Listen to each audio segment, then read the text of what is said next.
Recently, the Final Fantasy VII Remake launched, and I, among many people my age, grew up alongside the original game and have good memories of playthroughs.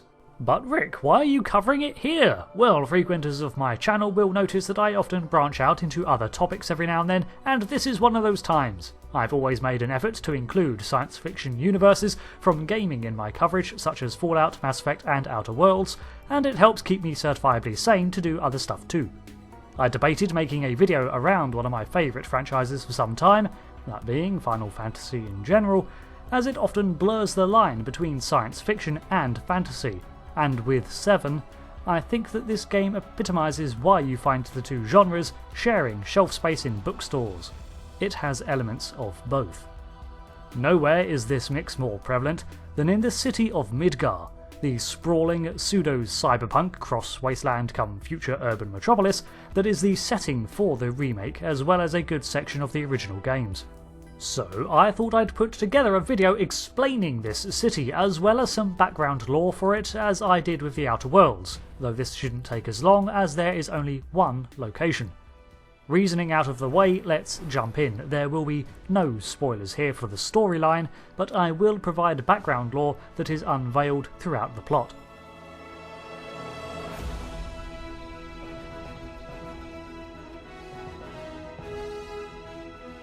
Midgar is located on the eastern continent of Gaia, the planet of Final Fantasy VII, and is the creation of the Shinra Electric Power Company, and as such is a hotbed of technological progress and development, a testament to the advancement attainable by harnessing the planet's energy. Long ago, Shinra had discovered how to convert the planet's energy force, known as the Lifestream, into a consumable power called Mako. We'll get back to that in a minute. Midgar's design was to be based on 8 sectors surrounding the headquarters for Shinra, and construction began in the year 1976 of their fictional calendar. Sitting at the centre of this pizza, as it's colloquially referred to, this central zone is known as Sector 0 and incorporates the Shinra building as well as several other research facilities that the company would like to keep close to its chest. This towering structure is the most visible building in the city, always illuminated by guiding searchlights for the coming and going of helicopters, while the Shinra Company logo is in prominent display. The glow of Mako energy often creeps up from the surrounding pipework, mixing with the ambient illumination, giving it the characteristic cyan glow. The headquarters is mostly offices responsible for managing the numerous projects and power grid that spans the world, owned by the mega corporation. It is here that the mayor of Midgar, Domino, has his office, as well as the president and CEO of Shinra and his executive officers reside. And it was the first section to be completed during the city's construction. Leading from Sector 0 to the outside of the city is the Midgar Highway. As of the beginning of the game, it yet remains to be completed, but will eventually be the main thoroughfare into the city as it sails above the ground on its elevated stilts. In fact, this elevation is present in the rest of the city's design. Each of the 8 sectors connected to the Sector 0 is held suspended above the ground by support pillars connected to the main support pillar under Shinra HQ. Each of these slices is known as a plate and is a township in its own right. It contains everything a community needs to thrive, from spacious accommodations to entertainment districts. As the city is owned completely by Shinra, they have a say in who gets to live where, and employees of the company are often awarded the most comfortable living conditions. The underside of these plates is a series of maintenance tunnels and walkways of very utilitarian design, where the plate's sewer system and other pollutions are siphoned away from the top side. However, 300 metres below that on the natural floor lay the slums. It's hard to say if a slum is what Shinra intended these areas to be, or if that is merely what they became due to negligence, but that is what they are now. The ground floors of Midgar are built in the shadows of the plate, where artificial lamps on the plate's underside provide illumination to supplement the natural rays that creep in from the edges of the steel sky.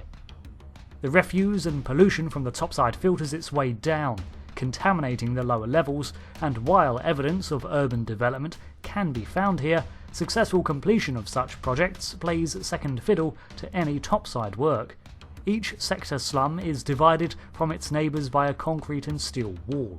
A larger wall also rings the circumference of the city. Many residents of the Undercity have taken matters into their own hands and constructed shantytowns from the remaining scrap and supplies that lie discarded and abandoned around the floor.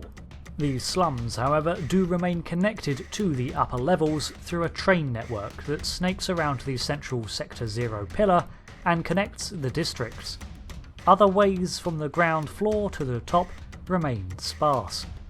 Numerous factories also lie about the slums in various states of use, perhaps originally used for the construction of Midgar's plates. So as we can see, each sector has an upper level and a corresponding slum. Whereas life on the top is fairly comfortable and consistent, the quality of life on the ground varies from sector to district. Each upper plate sector houses a numbered reactor that sits between the slices, and running around them all is an enclosing wall. These reactors are the machines that delve deep into the planet's reservoir of Mako energy and siphon it up in such quantities as it can be seen as a visible liquid. Always shining from the exhaust at the top of each, at night they fire up in earnest as the city's lights come on and the Mako energy permeates the skies. Sector 1 is the first location that you visit in the game and is as typical as sectors go. The surface is a mixture of suburban cobblestone and brickwork. Within the reactor, things take on a far more metallic look, with mesh frames and futuristic wiring combining with sleeker lighting and piping. Working within the reactors pays well, but can be hazardous to your health. Mako poisoning is the resulting contamination of a person's body and psyche from the condensed lifestream and can have symptoms from illness to falling comatose. Moving clockwise, and we have the Sector 2 reactor, then Sector 2 itself, and then 3, and so on. They remain unexplored in the game, but Sector 3 in particular seems to house a cluster of office towers of similar style to the Shinra building, as well as complexes that remain dark at night, suggesting a greater number of workplaces than residential areas. In Sector 4 and Sector 5, the plates are bustling with houses and apartments. The slums of Sector 5 are home to numerous partially completed structures, such as a residential district that features a church. However, these buildings remain incomplete, and instead residents choose to live some distance away from the abandoned construction in their own makeshift shantytown. Here a small but active economy has sprung up, and while not comparable to the quality of living on the upper plate, the community has made the best of it and created a small oasis among the mounds of scrap. Shinra now uses this sector as a dump site for much of its mechanical and industrial waste. But where else does this abundance of scrap metal come from? Well, that would be Sector 6. Sector 6 suffered a plate collapse during Midgar's construction. Fortunately, the area was sparsely inhabited at the time, but the catastrophic event may, in part, be responsible for the delay in building up the rest of Midgar. As a result, a new plate above has begun construction, but by the beginning of the game is still incomplete. There currently are no residents on the top, and the ruins below are a hectic mix of broken surface level highways and structures mixed with debris the further out you go. This area has become a haven for bandits and monsters that have crept in from the outside. But closer to the central Midgar pillar is the Wall Market. It was created by the labour forces as a place to unwind during the city's construction, before Shinra erected an enclosing wall to keep it from expanding further. Wall Market is run by Don Con Neo, a crime lord of the slums who has a partnership with Shinra and thereby complete control of his little corner of Midgar. However, aside from his seedy influence, Wall Market remains the entertainment hub of the slums. with even topsiders choosing to venture down to enjoy its hedonistic delights or simply have a fun night on the town. It's home to several eating joints, shops and even a gym. At night it really comes alive with neon lights, and it's also from here that the Chocobo Porters operate their inter-slum network. Sector 7 is next up and home to several prominent characters. The plate above has a Shinra employee district and several warehouses closer to Sector 0. The train graveyard can be found in the slums, where the retired Shinra locomotives are awaiting dismantling. Rumours claim it to be haunted. The train station then gives way to the Sector 7 slum, another shanty town. This one has several prominent features, such as a bar named 7th Heaven, which is a community pillar of sorts, as well as the Beginners Hall, the meeting point for the Neighbourhood Watch, a civilian militia that acts to prevent the encroachment of monsters into the town. Sector 8 is more or less the cultured entertainment district of Midgar, above ground at any rate. On the plate there is Loveless Avenue, so named for the numerous posters and billboards for the in-universe novel turned play. As you'd expect, it houses theatres and a fountain square with a very Art Deco inspired construction and numerous residential apartments. I doubt the Undercity sectors were ever intended to become such slums, as they do have a functional sewer system and there is consistent evidence of an attempted clean-up and construction. Midgar was to be a beacon of civilization, where every citizen would be provided for by the benevolence and generosity of the Shinra Corporation, and built upon the boundless supply of Mako energy. While life on a plate is easier and it's far more relaxing, it's still not the utopia envisioned. So why does Midgar not look like the Shinra's projected goal? Well, several reasons. Numerous setbacks during its construction have slowed down the project substantially, and Shinra has developed other goals in the meantime which demand its resources. But most of all, Mako is literally the lifeblood of the planet. Consuming it, such as the reactors do, drain the planet's ability to produce life, and the most visible sign of this is the decay that surrounds the city and permeates its steel beams. For miles around the circumference of Midgar, and within its walls, no foliage grows.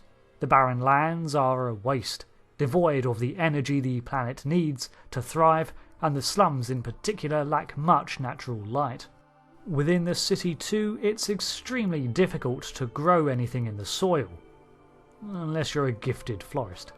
I love the design of Midgar in all its horrific and baleful beauty. Everything in the city answers to Shinra. Not only do they sit at the centre, they run their own military, which seems to be the continent's largest force, and they own the broadcasting stations and entertainment. Travel around the city is reliant on the Shinra-run train network, especially from the slums to the plate, and identification scanners ping any unauthorised travel. The only reason for the plates to be segregated as they are is to further reliance on Shinra for transport between them. The slums are partitioned from one another by imposing walls, and even the plates are spaced so that there is a cavernous gorge between them, with only a few manageable connections. It's all so that Shinra retains control on anyone who lives there, whether it be topside or below, and to seek your own inter-sector travel often involves trespass. Their presence in the slums is somewhat laxer, but if anything, this is where regimented protection and enforcement is needed most, as monsters and faulty machines from the wastes, twisted by Mako energy pollution, often find their way into these less protected settlements. Not to mention the criminal organisations that have sprung up, giving the slums an even worse reputation. Because of this, there is a vast class divide among the upper and lower sectors, with those on the plate living comfortably and forgetting about the struggles of those on the ground floor.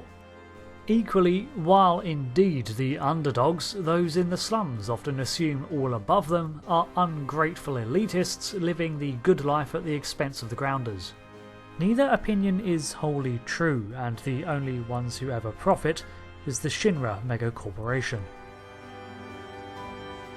So there we have it, a rundown of the city of Midgar, a dream city doomed from the start because of the corporate greed on which it was founded.